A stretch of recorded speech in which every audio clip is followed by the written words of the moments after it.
తేజః క్షమా ధృతిః శౌచం అద్రోహో నాతిమానిత భవంతి సంపదం దైవీం అభిజాతస్య భారత దంభో దర్పోభిమానశ్చ క్రోధః పౌరుష్యమేవ చ అజ్ఞానం చాభిజాతస్య పార్థ సంపదమాసురీం.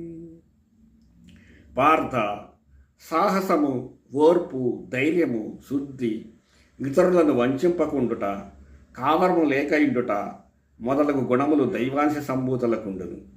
అట్లే డంబము, గర్వము, అభిమానము, క్రోధము, కఠినపు మాటలాడుట, అవివేకము మొదలగు గుణములు రాక్షసాంశమున పుట్టిన వారికుండును.